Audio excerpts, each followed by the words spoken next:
Well, good morning, everybody, and Happy New Year. I almost feel sad after that last piano. Like, oh. Hey, it's not a sad thing, okay? It's a great thing. It's a new year, so Happy New Year. I want to welcome everybody in Isani. Thank you so much for being here in Isani today. It's great to have you, and if you're watching us online, thank you for joining us that way as well. And we are starting off a brand new series, and new year, kind of a lot of us think new year, new start, fresh start. It's kind of a great break to say I'm going to start things differently. So, with that, here at Isani, how many of you, raise your hand high, how many of you made some resolutions this year or some goals this year? Say, I am going to do things different. You're all perfect. That's great. That's great. Hey, well, here's the thing. Put your hands down. Here's an interesting thing. Whether you raised your hand or not, how many of you don't have to raise your hand for this, but how many of you, it's the same resolution you made last year? And I think that happens so often. It's the same resolution you made the year before. And it's the same one before that. And we kind of do this like, well, I blew it last year, in February, so I didn't really look at it until now. But now it's a new year, it's a new start. I can start over, and I'm going to make the very same goal, the very same resolution as I did in the past. And it seems like that's kind of a pattern for most of us. It's really kind of a thing. As a matter of fact, I kind of went online and kind of looked at like, what are the top 10 New Year's resolutions? And it's interesting that the top 10 are kind of the same they've always been. It's kind of always the same kind of a thing. That, hey, I want to lose weight this year, and I want to get in shape this year, and I'm going to spend less money, and I want to pay off some debt. Kind of the same types of things that every single year, the top 10. I noticed two things, though, that are different this year. At least at the websites that I was looking at. Two things that were different. I'm going to quit smoking this year wasn't on there. So either a lot of people have succeeded in not smoking, or they just gave up. I mean, it's one or the other. Because it's not on the top 10 list this year, which is amazing. And what did make the top 10 list this year is, I want to live a happier life. Like, oh, that's amazing. That's never really showed up before. That I want to live life to the fullest. I want a happier life. So I think that's interesting. Anyway, we kind of all make these resolutions, or I want to do this year. I know one for me, it went on, it's been for 10 years, said, I want to learn a new language this year. I want to learn how to speak Spanish fluently, and this is like year number 10. Okay, so haven't really done it. But with that, we all kind of have these things that we'd like to, and some of these things are important, not trying to diminish the importance of it, but I think every one of us have things in our life that are maybe more serious than speaking Spanish. There are things in our life that maybe we don't verbalize. Maybe you've never told anybody, and maybe you have. But there are things that are really more about your life, or where you're going, or where you want to be. And I think some of us, I think all of us at one time or another have thought this or said this, that, someday I'm going to have a beautiful home. Someday I'm going to live on a lake. And we don't set a date for it. And we don't, maybe don't even tell people, or tell very few. And it's not like a New Year's resolution. It's probably bigger than that. It's more of a life thing where we tell ourselves, someday I'm going to be different. Someday, maybe some of you are, someday I'm going to get a degree. I'm not saying this year, but someday that's what I want to do. I want to get a degree. Or someday I want to have my own business. Someday I do. I just want to have my own business. Someday I want to have financial freedom. I don't want to live like this the rest of my life. And it's not going to be this year, I know, but someday I want to have financial freedom in my life.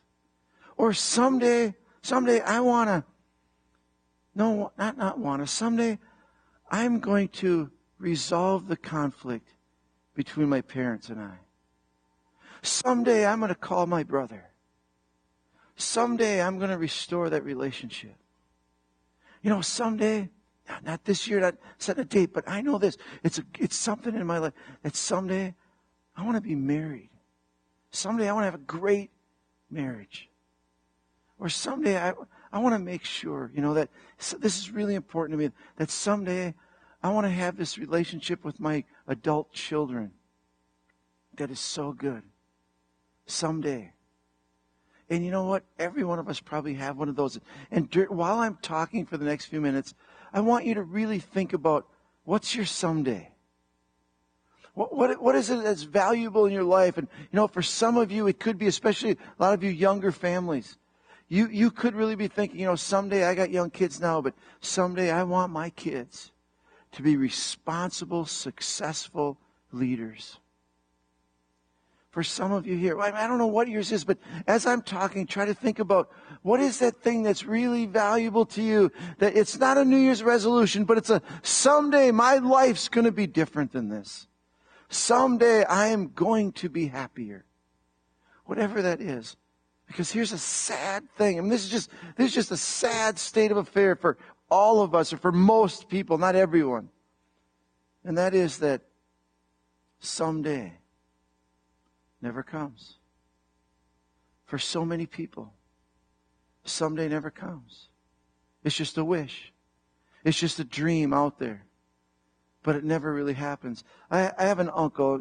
Many of you know my Uncle Eldie works here at the church. He's an amazing guy, but it's not him. It's his brother.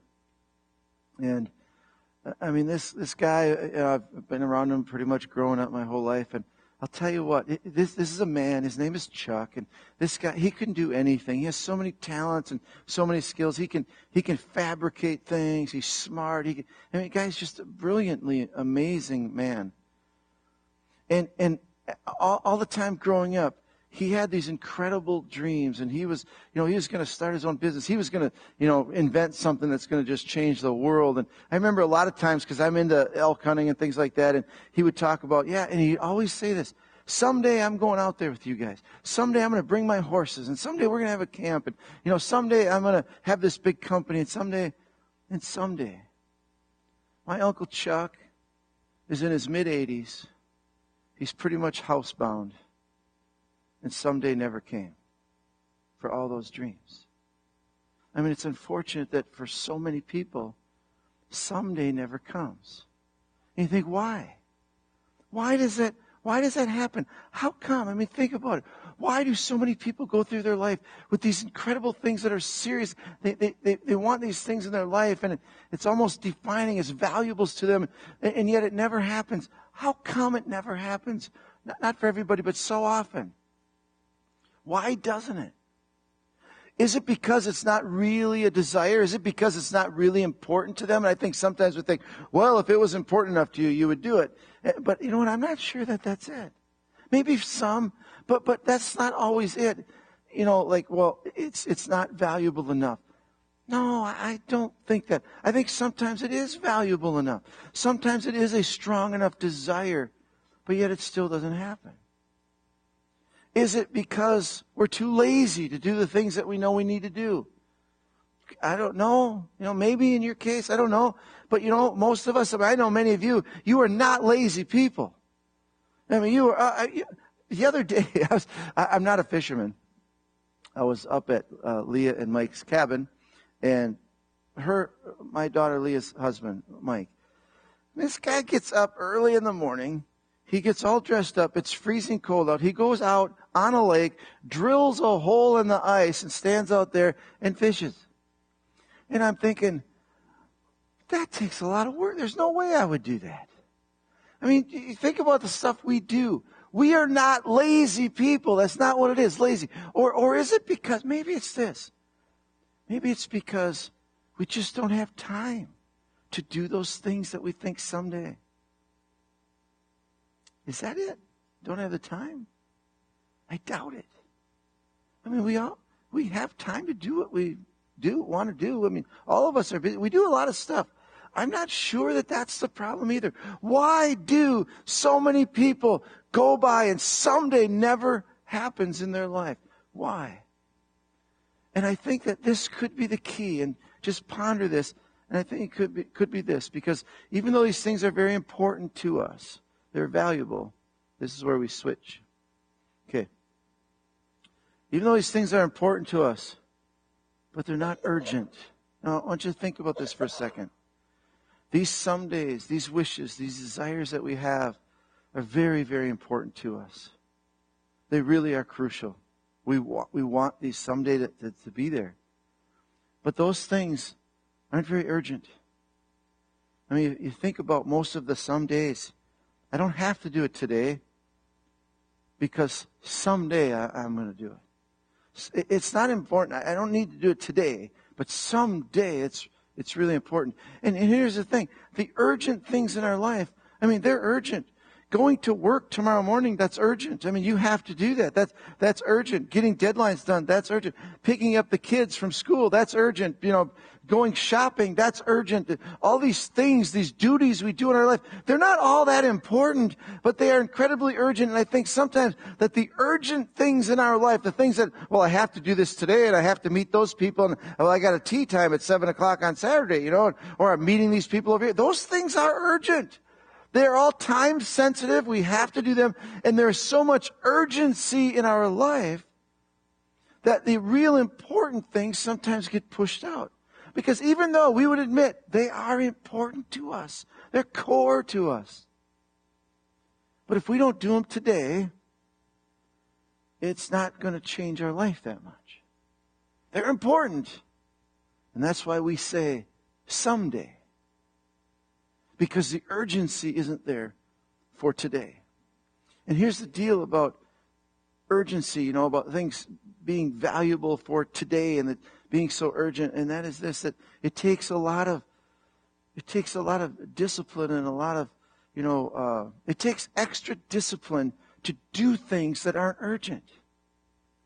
And face it, it takes extra work. It takes extra commitment. It takes this extra, control and having self-control to do the things that aren't urgent. Why? Because they're not urgent.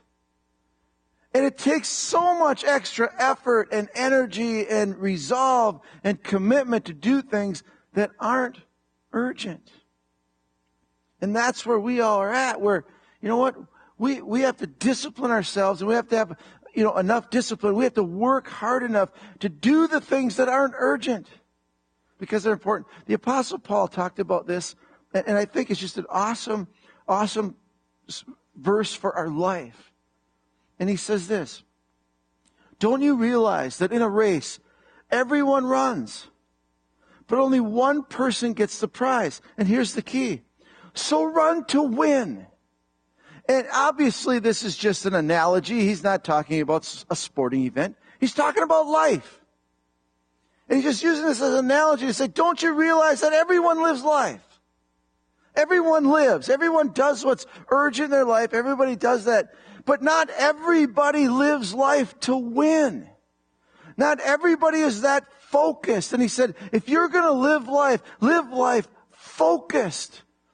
Discipline yourself. Live to win. Live your life to achieve and to accomplish these things that are of great value in your life. And don't get so caught up with just, I got to do the urgent, and life just keeps me so busy. No, live your life with more, I think for all of us, with more resolve, more commitment, more dedication, more focus on the important things of life. So that what he's saying is, live your life to win. Live your life. After this verse, he goes on and he talks about every runner disciplines their body.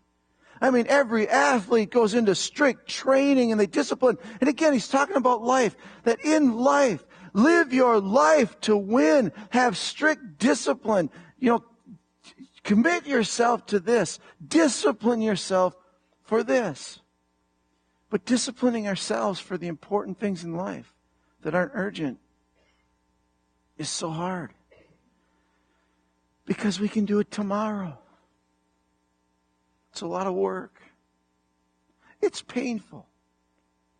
It's painful to discipline ourselves with such focus to accomplish and achieve the things that are important in our life. And most of us, not all of us, some of you guys are rock stars, but most of us, we struggle with that extra pain of discipline. And we put it off till tomorrow. And you know what happens? We put it off again and again, and then pretty soon we're making a resolution again, that we did last year and the year before. Or we just keep living with pushing off someday. Someday, someday, someday. Why? Because the pain of disciplining ourselves is hard. Very hard. It's why we don't do so many things. It's painful. It's not easy. But, the pain of discipline is painful, but it is less than the pain of regret. The pain of discipline hurts. It's hard. But it's not near as hurtful as the pain of regret. Regret is such a pain. There is no medicine for it. There is no way out. Because regret is when you and I reach a point in our life where someday we realize, never came. It's too late. We pushed it off someday, someday, someday, and now we find ourselves. It's too late. And when you and I realize that it's too late for some of the valuable, important things of life, the things that we call valuable, and when it's too late, there is a pain in that is unbearable. And even though there is a pain to discipline, it is not near the pain of regret. I was just thinking about the stories in the Bible. There are some stories in the Bible that are tear-jerking, heart-wrenching stories of regret. And those things are written down so that you and I can read the stories of people and see that regret was so painful. And we look at the story, we read their life, and we say, I don't ever want that to happen to me. And I'm just going to share one story in the Bible about two brothers, Esau and Jacob. Some of you know the story. But Esau was the firstborn. And in the culture of the day, the firstborn got this incredible blessing for being the firstborn. They got incredible. It's called the birthright. And the birthright meant the firstborn got everything from the family. You know, we leave wills. Well, that was the will. Everything went to the firstborn. That there was this amazing, everything went to the firstborn. Not only that, along with that comes this blessing from the father to the firstborn son. And this blessing wasn't just a, hey, have a good life. This was, God honored this blessing. God worked through this and carried the blessing of the father to the firstborn son. I mean, this was huge. This is like winning the lottery. I mean, seriously, this is like if your parents were rich and they had a bunch of stuff, they left everything to you and they left the business to you, and your other siblings would work for you because you would be given the business. You would be given the successful business, the way you make money. And Esau had all that coming. But as the story goes, Jacob, the younger son, was cooking a meal. We'll read the story, but Esau wanted some. He was out and he wanted some. So one day, when Jacob was cooking some stew, Esau arrived home from the wilderness, exhausted and hungry. Esau said to Jacob, I am starved. Give me some of that red stew. This is how Esau got the other name, Edom, which means red. Okay, go on. All right, Jacob said. The younger one said, all right. But trade me your rights as the firstborn son. Sure, I'll give you some stew. You give me your birthright as the firstborn. Look, I'm dying of starvation, said Esau. What good is my birthright to me now? Now, was he starving of something? No. He saw immediate need, urgency. There was urgency. He wanted a meal. He was very, very hungry. But Jacob said, first, you must swear that your birthright is mine. You must swear to me your birthright. So here's what Esau did. The urgent thing. The thing that had to be done. Just the pleasure of life. I want to take care of myself now. So Esau swore an oath thereby selling all of his rights as the firstborn to his brother Jacob. So we see this. Esau had all of this that could have been his. But because of just the urgency of life, because he's hungry now, he traded thinking about the value of later, the value of his life and his heritage and his family and his future, and he forgot all about that and wanted to satisfy himself right now. And so he literally traded his birthright to be satisfied for a few hours. And then as the story goes, and you can read it later, as the story goes, then through some deception to his father, there was a little deception involved, but I believe it all started with selling this birthright. Then his brother gets not only the birthright, but he gets the blessing from his father, which means everything. It's like the father just gave his younger son everything. And here's where the regret comes in. When Esau heard his father's words about, I just gave everything to your younger brother, he let out a loud and bitter cry as he realized what he'd done. Oh, my father, what about me? Bless me too. He begged his father, bless me too. And he said, I've given the whole blessing to your brother. You sold your birthright. Your brother tricked me a little bit. He got the blessing. And there's nothing left for you. And he was bitter. And it goes on to say this. Esau pleaded with his father. I mean, can you imagine losing everything? Losing the company business, losing your inheritance, losing everything that you could have had. Your future was made. But do you have only one blessing? Yeah, I only got one business. I only got one house. I only got one bank account. I gave it all to your brother. Is there anything left? No. Oh, my father, bless me too. Then Esau broke down and wept. You know, there's a pain of discipline. It's painful. But it is not near as painful as the pain of regret. Regret is a pain that you or I do not want to experience in the important things of life. We don't. Because usually it comes with weeping bitterly and being heartbroken with the pain of regret. I know I've sat in many, I've been with many people dying. I've visited people often through the process of dying. I've talked to many people on their last day. And some people, it can be an enjoyable experience. Talking about the thankfulness of their family and the thankfulness of God's blessing in their life and going to heaven. And it can be a great experience. But for others, it's miserable pain of regret that is almost so painful it's unbearable.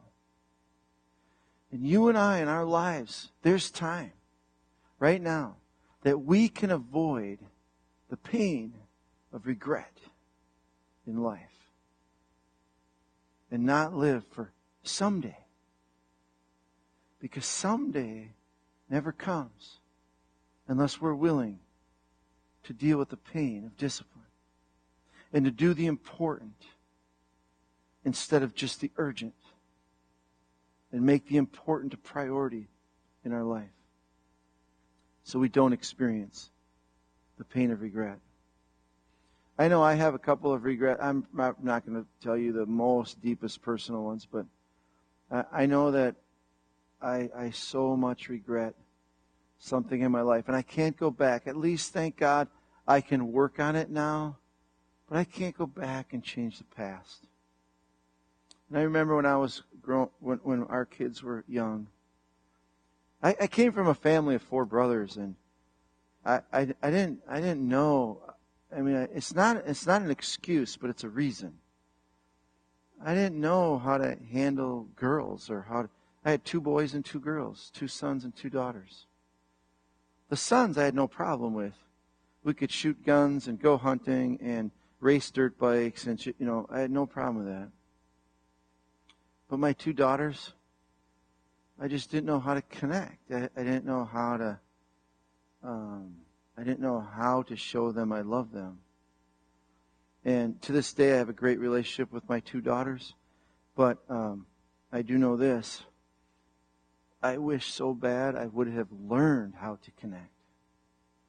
Now as I have grandkids, I'm getting a little better at connecting with the girls and knowing they're different and they need different things. And they don't necessarily like what I do, but I got to like what they do.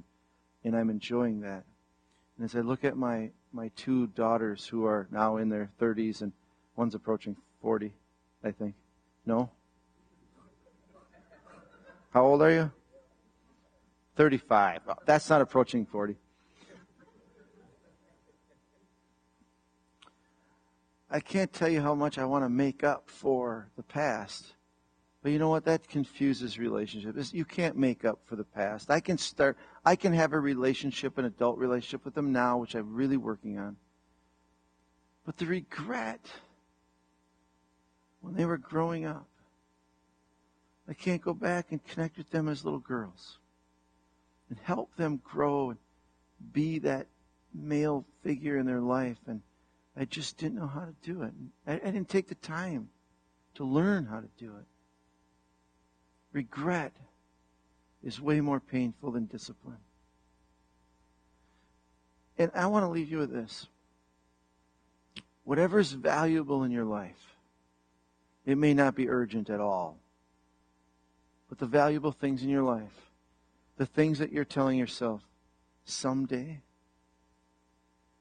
I would hate to see you reach someday and regret never accomplishing that. And there are some things, you can quit smoking, whatever, I don't know. I'm talking about deep things. Things that matter in your life, like relationships, closeness with God, your marriage, raising your kids. Some of these incredibly valuable things. My prayer and hope is that none of you, even if you're watching this online, that no one would have to face the pain of regret because they weren't willing to face the pain of discipline. And the next 4 weeks, we are going to talk about what I believe are 4 very, very important things to all of us in our life and how we can avoid someday never coming. So we don't have to go through the regret of those things. And I'm going to hand it off now to Shaheen and Isani to go ahead and close the service. And we can, let's just pray. Father, I hate the pain of regret. There's no resolve. There's no help. There's no relief of that pain. And I pray for every single one of us here. I know we'll never be perfect. I know we'll screw up a lot of things. But I pray that we don't screw up those things that are very valuable and important to us. Those important things are rarely urgent, but they are important. And I pray, God, that you would work in our hearts, that we would be willing to go through the pain, go through the discipline that it takes, so that we don't have to experience the pain of regret. Lord, I pray that you would encourage and give us, each one of us, the strength to make these changes, these differences in our life, to spend time with the important things. I pray, Lord, in Jesus' name. Amen.